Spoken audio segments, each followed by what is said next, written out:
आइए, सुनिए, देखिए, समझिए सनातन सत्य। जैसी दृष्टि वैसी सृष्टि, दृष्टि विज्ञान। कुदरत, कुदरती रचना एवं कुदरत के कानून से शाश्वत सुख की प्राप्ति। जोधपुर के परम पूज्य महात्मा उपासक प्रोफेसर डॉक्टर सोहन राज तातेड़ के निर्देशन में सनातन सत्य। जैसी दृष्टि वैसी सृष्टि, दृष्टि विज्ञान।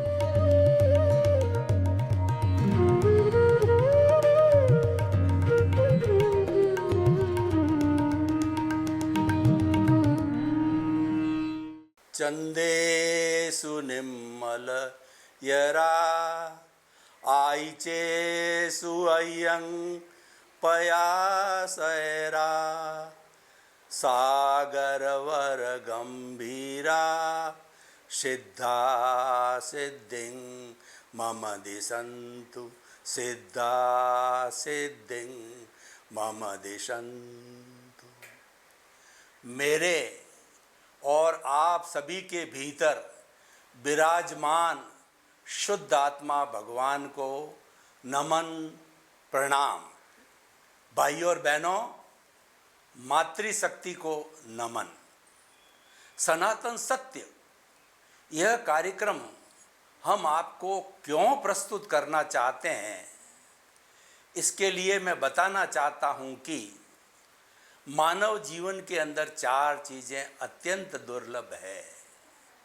मानव जीवन का मिलना, ईश्वर की वाणी सुनने का अवसर मिलना, ईश्वर की वाणी में श्रद्धा होना और ईश्वर की वाणी को आत्मसात करना।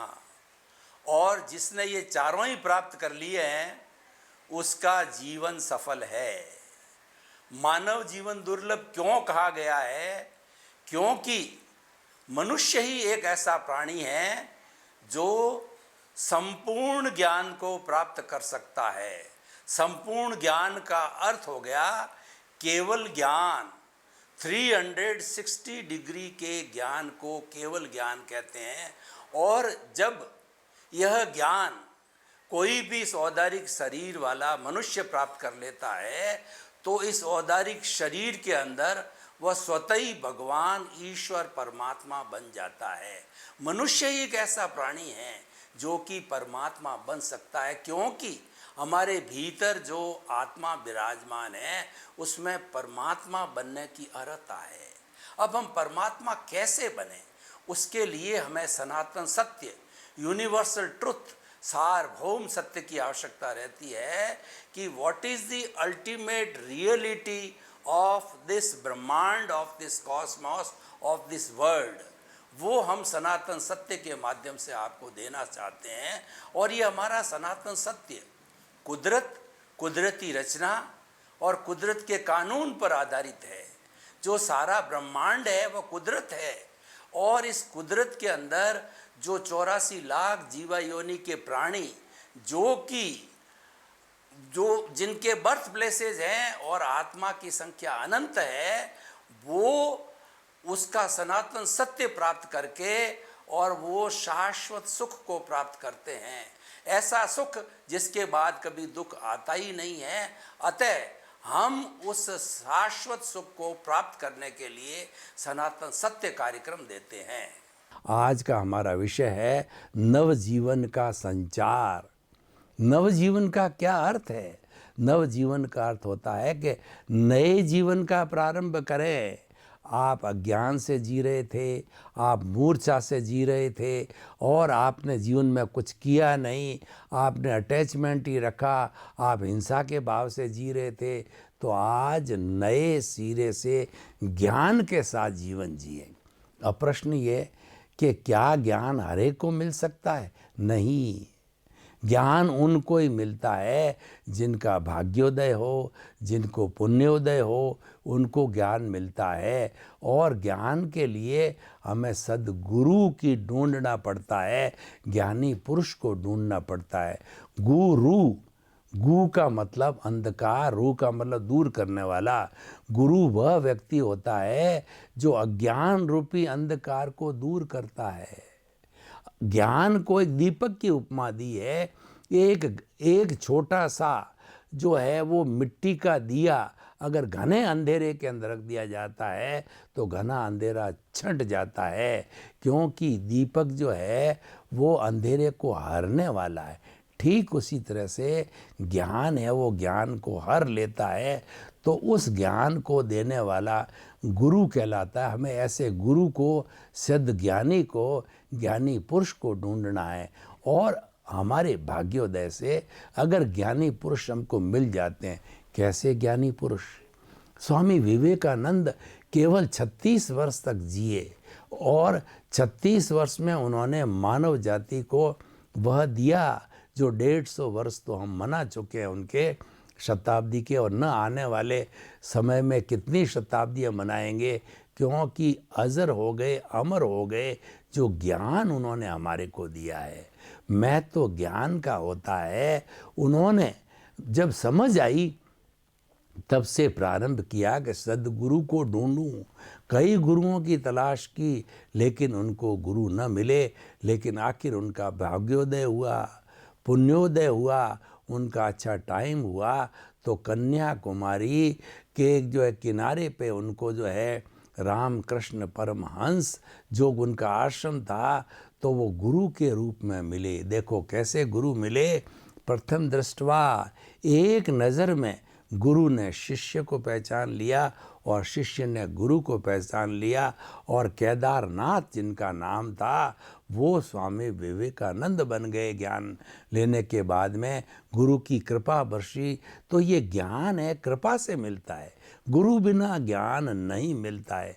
गुरु गोविंद दाऊ खड़े और काके लागू पाए, बलिहारी गुरु आपनी और गोविंद दियो बताए।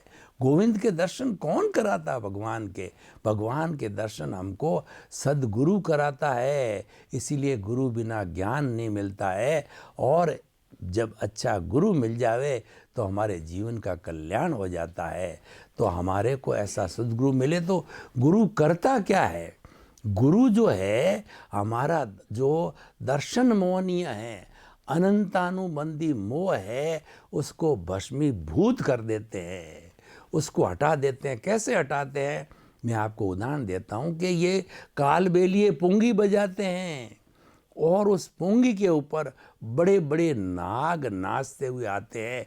नाग की ये कमज़ोरी है कि वो अच्छा सुर सुन करके वो नाचने लगता है। जब वो नाचने लगता है तो कालबेलिया उसको ऐसी जगह से पकड़ता है जहाँ उसके जहर की थैली होता है, और एक सर्जन की तरह उस जहर की थैली को निकाल करके फेंक देता। वो अनुभवी होता है कालबेलिया, और उसको एक साधारण नाग बना देता है।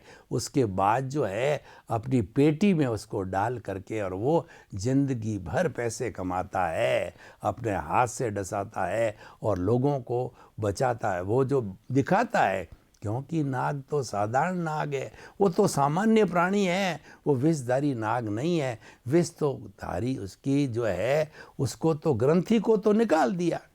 ठीक उसी तरह से सद्ज्ञानी हमारे पुण्योदय के कारण हमारे अनंतानुबंधी कषाय की उस जहर की थैली को निकाल के फेंक देता है। फिर हमारे आने वाले जन्मों में चाहे हम कितने ही जन्म लेवें, उन जन्मों के अंदर हमारे नए कर्मों का बंधन नहीं होता है।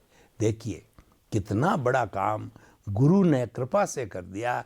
नए कर्मों का बंधन रुक गया, और जन्म जन्मांतर में हमने जो कर्म इकट्ठे किए, देखिए as you will sow shall you reap. जैसी करनी वैसी भरनी, जैसा बोओगे वैसा काटोगे, कर भला तो हो भला। This is the law of the nature. ये कुदरत का कानून है। यही हम आपको बताने आए हैं। इस कानून में कोई चूक नहीं हो सकती। हमारे जितने भी जजेस, supreme court, session court, high court, municipal court, ये जजमेंट देने में थोड़ी बहुत गलती कर देते हैं, पक्षपात कर देते हैं, क्योंकि ये साक्ष्य के आधार पर चलते हैं, वकीलों की बहस के आधार पर चलते हैं। लेकिन कुदरत उसके अंदर कोई भी गलती नहीं होती, वो तो सबकी मालिक है। समस्त प्राणियों को जन्म देने वाली, सारे प्राणी, मनुष्य ही नहीं, प्राणी मात्र को जन्म देने वाली, पालने वाली माँ है। वो कभी गलती उनके न्याय ने, उसके कानून में नहीं होती है। तो अब देखिए, हमारा तो बेड़ा पार हो गया, ज्ञान मिल गया। ज्ञान मिलते ही हमारे भीतर एक परिवर्तन आता है कि हमारे भीतर जो प्रभु विराजमान है उसकी प्रतीति करा देता है। नवजीवन चालू हो गया। देखो हमारे को गुरु ने ये जो है वो हमारी मोह की थैली खोल करके हमको वैरागी बना के, हमको त्याग करके, हमको लगने लग गया शरीर मेरा नहीं, परिवार मेरा नहीं, घर मेरा नहीं, धन मेरा नहीं, दौलत मेरी नहीं, अपना पराया का भेद चालू हो जाता है। गुरु एकदम चमत्कार करता है, 1-2 घंटे में ज्ञान देके I minus my is equal to pure soul. वो क्या करता है कि पहले मैं सोहनराज के पद पर था, कर्ता बना हुआ बैठा था, मैंने कमाया, धन मैंने इकट्ठा किया, मैं बड़ा विद्वान, मैं बड़ा प्रवचनकार, और बच्चों को मैंने पाला, बच्चों को फैक्ट्री लगा के मैंने दी। वो मैं के अंधकार में जी रहा था और पता नहीं कितने वर्षों से जी रहा था। गुरु ने सद ज्ञान दे करके आई में से माई को निकाल करके अकर्ता बना दिया। कुदरत ने 5 आज्ञा दी और उसने कहा कि तुम 5 आज्ञा है, ये बाढ़ है, इसके भीतर रह, इसका पालन कर, और तेरे भीतर मैंने ज्ञान बिठा दिया है। और तेरे जो प्रभु है उस प्रभु तो अक्रिया है, वो तो न हिलते हैं न डुलते हैं, उनकी प्रेजेंस है, वो अक्रिया है। उसमें से भाव, सत्ता, प्रज्ञा निकल जाती। वो प्रज्ञा सारा चमत्कार करवाती है। वो गलत रास्ते नहीं जाने देती, और गलत रास्ते जाता है तो कान पकड़ के लाती है कि तू तो ज्ञानी है, प्रायश्चित कर। तूने उस पर बुरी नज़र कैसे डाली? वो तो तेरी बेटी समान है, और तूने तो प्रतिज्ञा ले रखी है शादी के समय कि एक को छोड़ करके इस विश्व की समस्त अगर छोटी नारियां हैं तो वो तो मेरी बेटी है, बराबरी उम्र की है, मेरी बहन है, और बड़ी उम्र की है मेरी माँ है, और वृद्ध उम्र की है वो मेरी दादी है, नानी है। खट तुम्हारा कान पकड़ के वो खींच के तुमसे प्रायश्चित कराएगी। सॉरी, वो कहेगी कि मुझे गलती हो गई, मुझे एहसास हो गया है, मैं क्षमा प्रार्थी हूँ, मुझे क्षमा करो।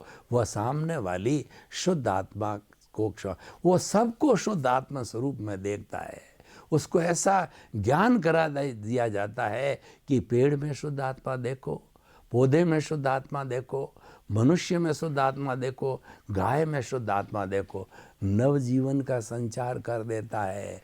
5 आज्ञा दे देता। केवल 1-2 घंटे में गुरु अपनी कृपा से ये कार्य कर देता। ये बहुत बड़ा कार्य हो जाता है। तो देखिए, हमारे पास में सद्ज्ञान आ गया, हमारे पास में एक भेद रेखा आ गई। ज्ञान और अज्ञान की भेद रेखा। शास्त्रों में लिखा है आत्मा ही ज्ञान है, ज्ञान ही आत्मा है। अल्टीमेटली जब हमारा ये शरीर जो है वह उस आत्मा को छोड़ करके जाता है, जब हंसा उड़ जाता है तो पीछे ये शरीर बचता है, मिट्टी बचती है, उसको जला दिया जाता है और वो पुनः किसी दूसरे शरीर के अंदर हाजिर हो जाता है। तो वो प्रभु है, उसकी हाजिरी थी तो ये बोल रहा था, खा रहा था, पी रहा था, उठ रहा था, नाच रहा था, कमा रहा था, मैं कर रहा था। लेकिन वो गया, प्रभु गया तो इसको कहा जल्दी करो, लेके जाओ। और आजकल तो लोगों पर टाइम नहीं, इलेक्ट्रिक फर्नेस हो गई है। फर्नेस के अंदर सीधी की सीधी सीढ़ी यूँ डाली और 5 मिनट में स्वाहा, उसकी लीला समाप्त हो जाती है। इसीलिए नवजीवन का संचार का अर्थ होता है उस प्रभु के खाते में रहो। उस प्रभु जो जन्म जन्मांतर से जो है उसने इकट्ठा क्या किया। देखिए कि ये शरीर बेचारा जड़ है, वो जड़ भी एक तरीके से शाश्वत है। उसका छोटा से छोटा रूप परमाणु है। जिसको भगवान महावीर ने कहा कि जड़ का छोटा से छोटा रूप परमाणु होता है, वह किसी को रोकता नहीं, किसी से रुकता नहीं, वो इंडिविजिबल है, इंडेस्ट्रक्टिबल है, उसके और टुकड़े नहीं होते हैं, और विज्ञान की किसी भी जो इंस्ट्रूमेंट्स वो देखा नहीं जा सकता, उनको तो देखने वाले अवधि ज्ञानी, मन प्रयोग ज्ञानी और केवल ज्ञानी होते हैं, वही उनको देख कर वो शाश्वत है, वो छोटा से छोटा रूप है, और इस पूरी दुनिया के अंदर न तो एक परमाणु घटता है, न एक परमाणु बढ़ता है, और दूसरा ये चेतन स्वरूप है जिसकी हम बात कर रहे हैं, वह न भी एक घटता है न एक बढ़ता है, दोनों कांस्टेंट है। कोई भी संख्या मानो तो वह कांस्टेंट संख्या है। तो इसीलिए जो है हमें ये सारा नव जीवन का संचार करना है, यानी अब सब चीज़ों पे ध्यान देना है, एक नए तरीके से जीवन जीना है, मानवता का जीवन जीना है, अहिंसा का जीवन जीना है, सबके साथ में मैत्री, प्रमोद, करुणा, मध्यस्थता के भाव रखने हैं।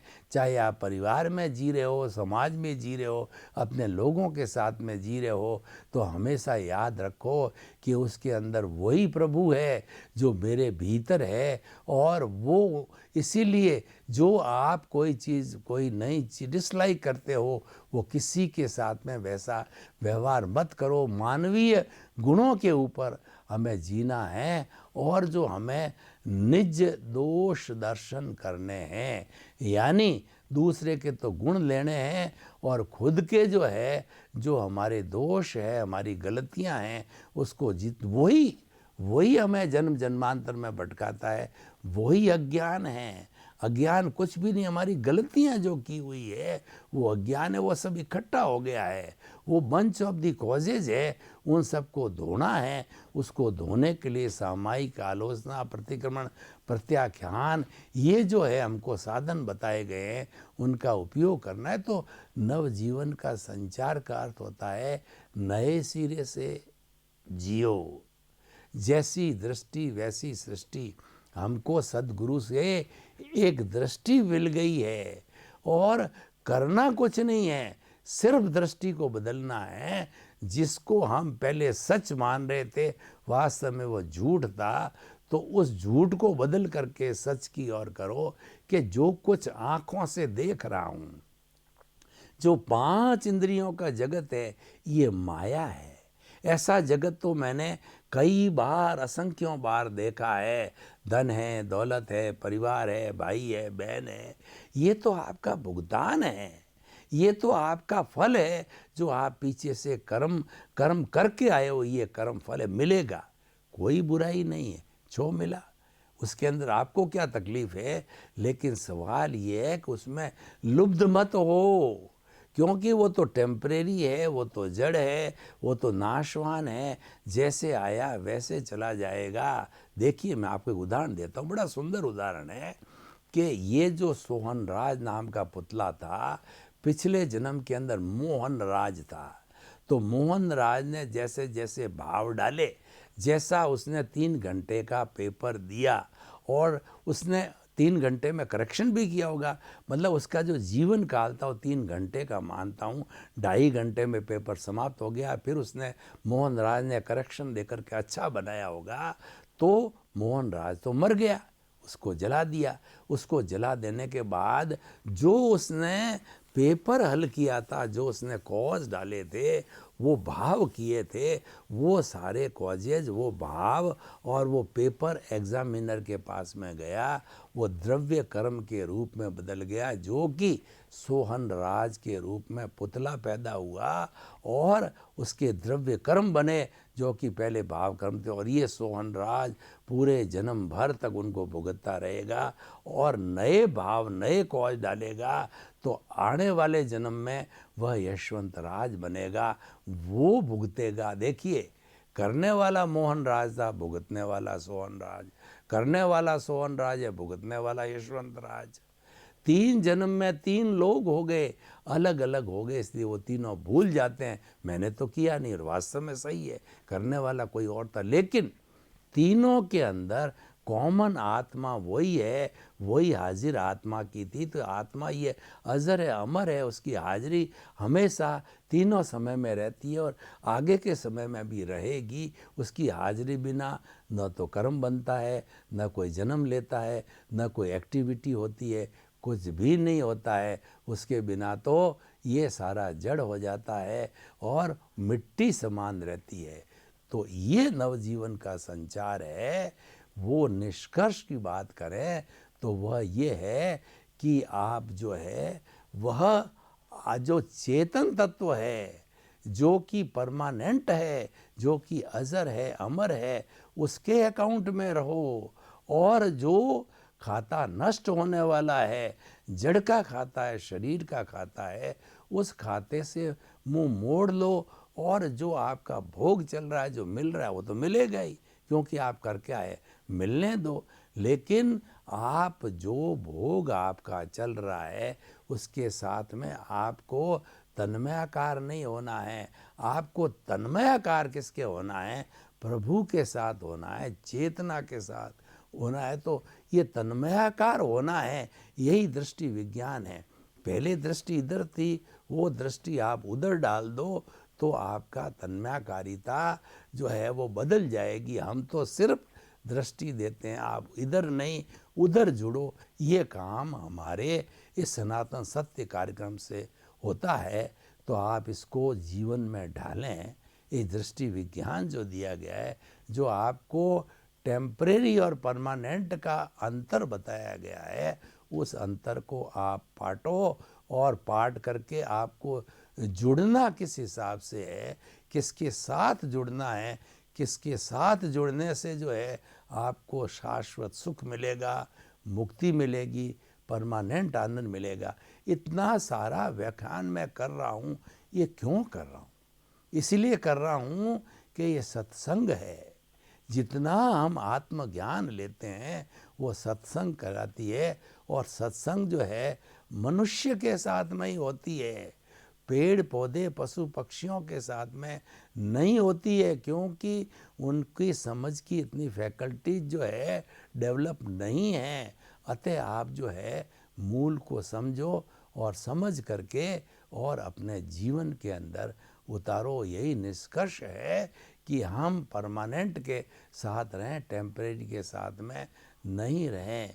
तो इन्हीं भावनाओं के साथ में आपका जीवन आनंदमय हो, मंगलमय हो, सुखमय हो, आप शतायु हो और खूब परोपकार करके जीवन को धन्य बनाओ।